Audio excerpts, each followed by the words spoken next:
"You're just a servant, there's no seat for you," my mom barked, after using my card to book a family vacation without me. "Then enjoy the trip without my money," I replied, while canceling every payment and leaving them stranded at check-in. Hey Reddit, my name is Lauren. I'm 27 years old, and for as long as I can remember, I've been treated like the family's unpaid manager, rather than a daughter.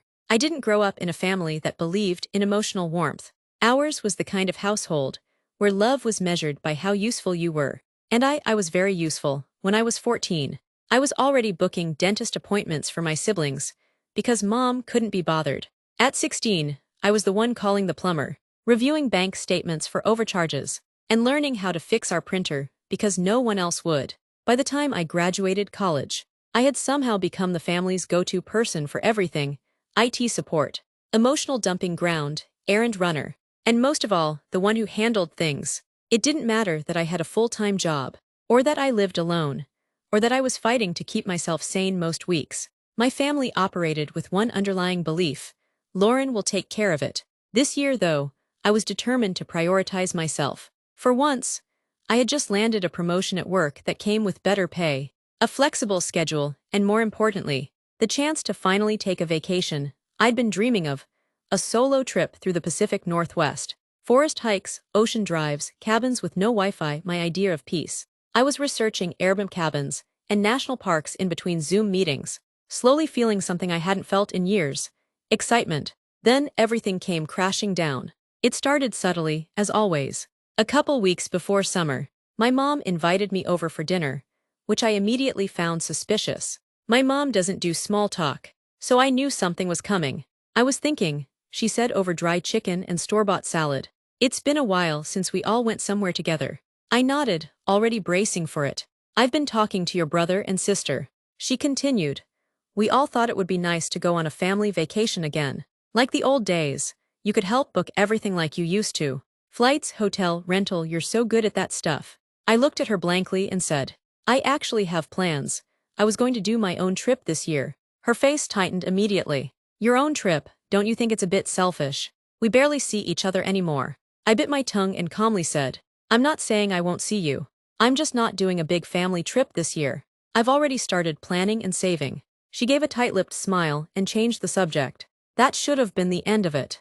I honestly thought it was, but then, 5 days later, I woke up to 4 massive charges on my credit card: $1,846 to an airline, $1,290 to a resort hotel in Florida, $637 to a car rental service, and $215 for theme park tickets, all in my name. I felt like the floor had been yanked from under me. I checked my email and saw all the confirmation messages. The bookings were real, and every single one of them was tied to my account, the same account my mom had access to because I had once helped her book a trip for my aunt 2 years ago. My heart was pounding as I called her. She picked up cheerfully, as if nothing had happened. "Hey sweetie, I didn't waste time. Did you use my credit card for a vacation?" She paused just for a second before casually saying, "Oh that, yeah, we decided to go ahead with the trip. Since you were too busy with your own plans, I just used your card to book it all since it's easier through your account." I blinked. "You used my money to plan a vacation I'm not even part of." She scoffed. "Relax, we'll pay you back after the trip. And don't make it about you, this is a family thing." I didn't say anything, then she added, "Besides, you're always so good at arranging these things." It just made sense. I hung up. I couldn't breathe for a second. I felt violated, betrayed, and deeply humiliated. Not only had she stolen from me, but she had the audacity to act like it was some minor inconvenience, like I was being difficult for reacting. What came next hit even harder. Later that evening, my younger sister Chloe texted me a group itinerary PDF that mom had sent to the family WhatsApp group. It was detailed, color-coded. Even everyone was listed: my brother, his wife, their 2 kids, Chloe and her boyfriend, mom, even my uncle and aunt were invited. I scrolled through all 6 pages. My name was never mentioned once.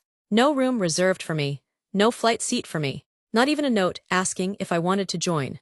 I asked Chloe, "Did mom say anything about me coming?" She replied, "No, she said you were too busy and that we shouldn't bother you." That was the moment I cracked. I messaged my mom privately, demanding an explanation. She responded, and I will never forget this, with, "You're just a servant, there's no seat for you." You never participate in family things anyway. Just be useful for once, and let us enjoy this trip. I stared at my phone for a long time, and then I smiled, not a sad smile, not a bitter one, a smile of clarity. If I was the servant, then the family had forgotten one very important thing. The servant pays the bills. And now the servant was about to quit. I logged into every platform used for the trip, because it was all under my accounts. My card, my email, my logins. I started canceling, swiftly and methodically. Flight bookings, gone, hotel reservations, fully refunded, rental car, cancelled, theme park tickets, voided. Then I called my bank and flagged all the charges as fraudulent. I explained the situation, submitted documents, and the agent assured me the matter would be reviewed. Meanwhile, my card was frozen and replaced. And then I waited. Their flight was scheduled for Saturday morning. I got my first frantic call at 8:12 a.m. It was my brother. Lauren, what the hell is going on? Our flight booking says invalid. Then Chloe, did you cancel the hotel? We're literally at the check-in desk, and they're saying we don't have a room.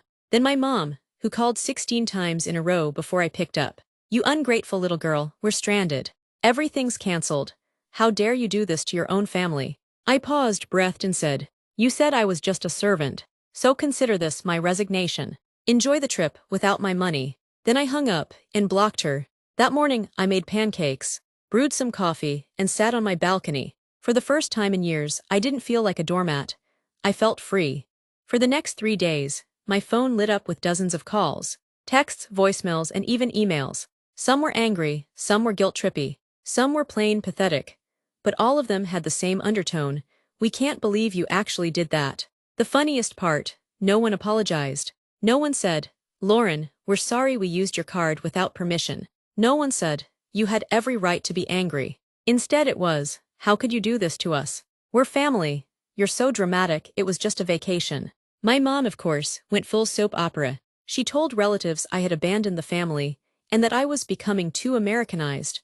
Whatever that meant. She made it sound like I'd ruined Christmas, burned the family photo albums, and changed the locks on Grandma's house. She even texted my dad, who's been out of the picture since I was 12, and he called to say I needed to be the bigger person.